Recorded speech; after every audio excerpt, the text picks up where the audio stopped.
So there's a lot of talk about our country, India, these days. So even in the world platforms, we see that the things are improving.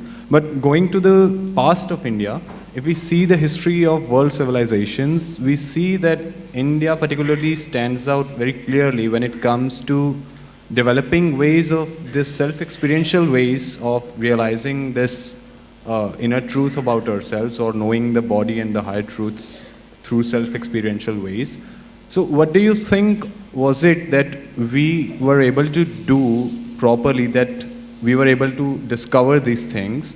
And not just that, we were not just able to discover, but also like proliferate them into the social ecosystem. What was it that led us into this? Essentially a long spell of peaceful, civilized life, a long spell. You must understand this. The reason why we got this long spell is, in the north, we were protected by the Himalayan ranges, in the south, by the Indian Ocean. So this is Himalaya. The Indian Ocean that we call today as Indian Ocean, at that time was called as Hindu Sagara. This is why we took the identity, he and du, Hindu.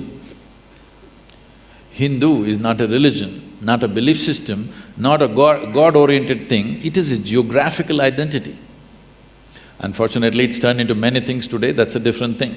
So, we identified with these two geographical features because we realized it's only because of these features that we had an undisturbed civilization growing without any external agencies coming and disturbing us. When there is a long spell for a human being where he doesn't have to fight for his survival on a daily basis, that is when human genius flowers. In many ways, human genius flowered. We produced the greatest mathematicians, greatest astronomers, greatest musicians, all kinds of people. And many technologies which we refused to use simply because we foresaw if you go this way, what will happen to the world, various things. If you look back on the glorious history of this country, it is simply because, which is true even today, see, you can build a great society or a great nation or a great world not by talking about it, only by building individual human beings who are truly great. Without great human beings, where is a great society? Society is just a word, nation is just a word, world is just a word. Individual human beings are the only reality. What kind of people we are, that's the kind of India we have, isn't it? So, the focus, right from ancient times in this country, was always about individual development. We never see… this is why the Western commentators are missing the entire point. They think India never had a civilization because we never spoke about it. We refused to speak about society, about nation. We only spoke about individual development because if you generate great individuals, we will naturally have a great society. A great society is a consequence, it is not the cause. The cause is great individuals. So our focus was always on producing great human beings, never on producing a great society or a nation. That happened as a consequence.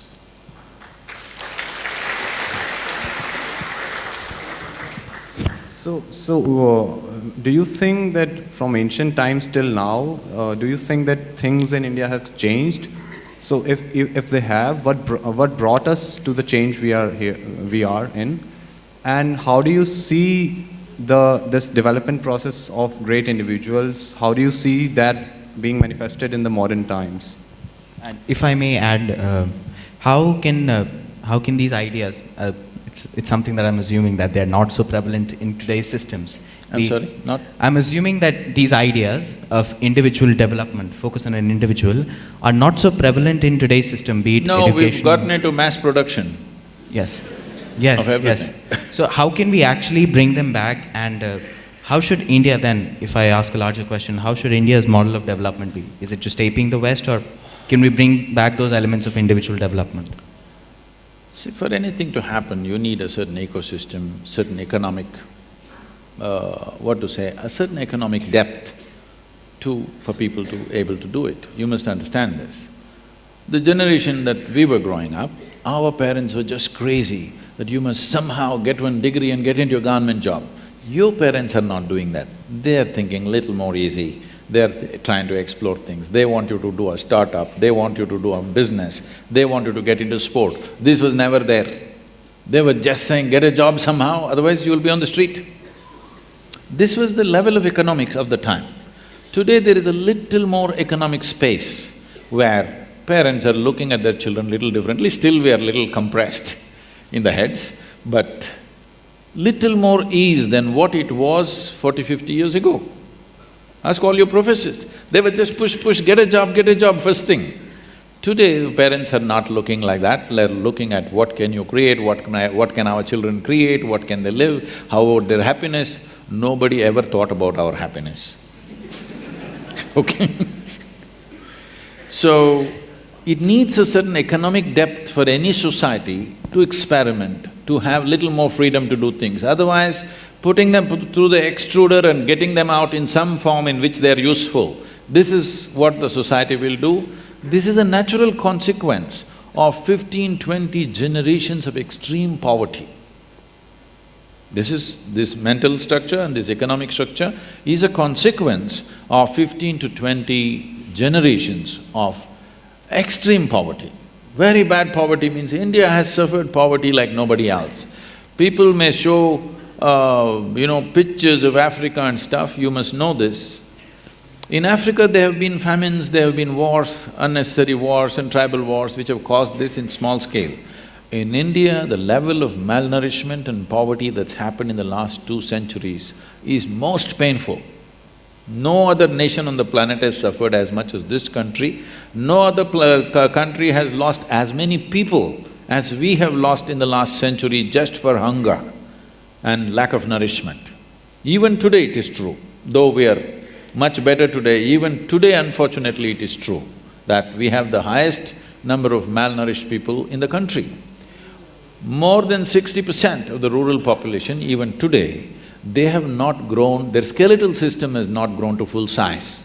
When they're in that state, you're only thinking how to make a living. You're not thinking of how to open up human genius. You're not interested in all that. You're not thinking how to become self-realized.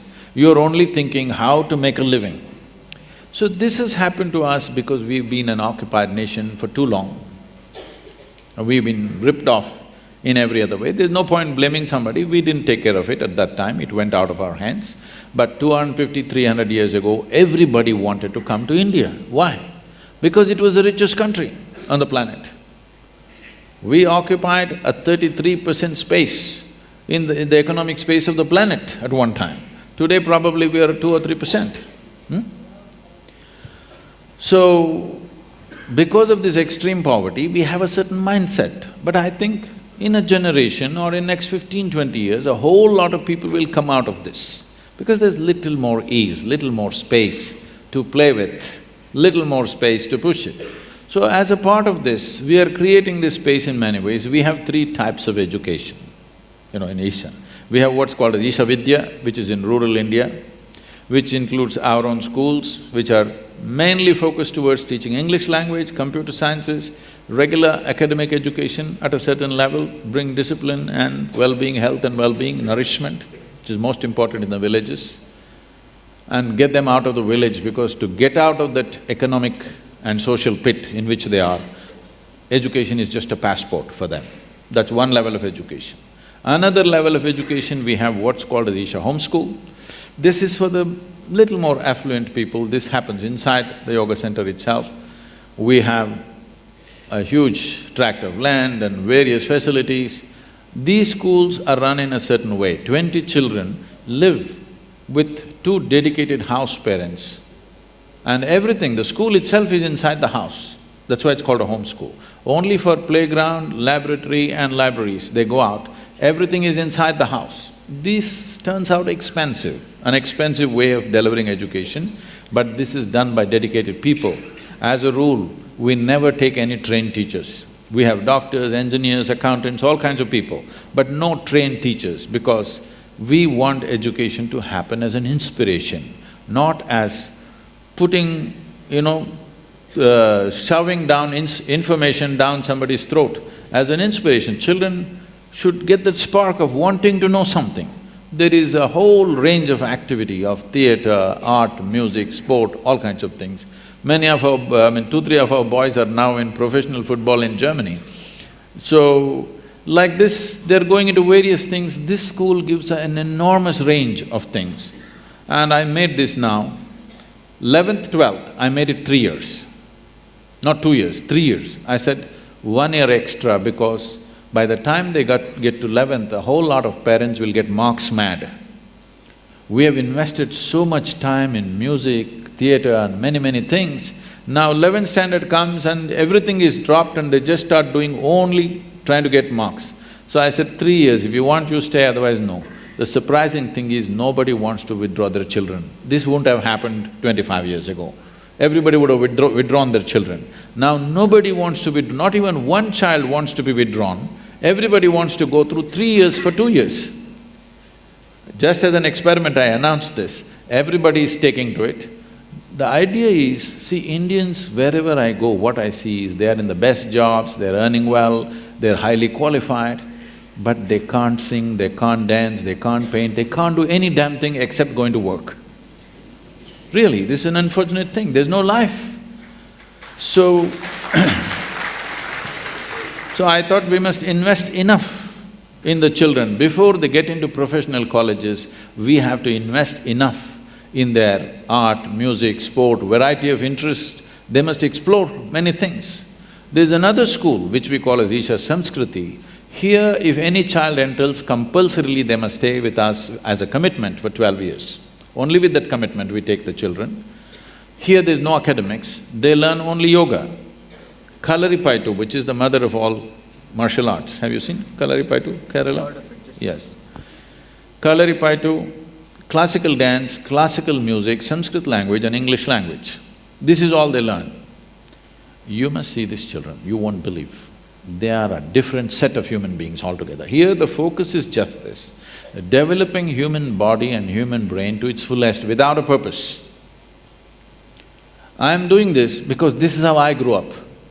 I grew up without a purpose. My father was beat his head and said, what will this boy do? He's not getting qualified for anything.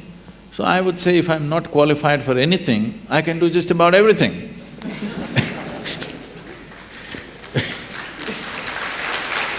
So, these children are growing up in such a way, most amazing, you won't believe it unless you see it. I'm just to tell you an experience. From age of 6 to 18, they are with us. After that, if they wish, they can stay, otherwise they can go out and do what they want to do. There are many things that they can do which we are supporting them to do. From 15 to 18, they become monks for 3 years. Extreme discipline and focus, very serious practices. So before I initiate, this compulsorily they have to come out at 18. They cannot choose to be monks. They have to come out at 18 because this… we have made them go into it as children. When they become adults, they must come out of it. They cannot choose to continue. So, first batch I wanted to initiate, now another is coming now in July, the third one. The first batch when I went to initiate about 3 years ago, 60 days, 15-year-old children, they have been on 60 days of silence. Morning 3:30 to 8:30 in the evening, they are in some kind of yogic sadhana. Minimum of 8 hours, they're keeping their eyes closed and sitting, okay? Just another 4 days are left for the initiation. I want to see how these boys and girls are doing. 14 of them in the first batch. I went there to see, morning 3:30. I went and sat in the room.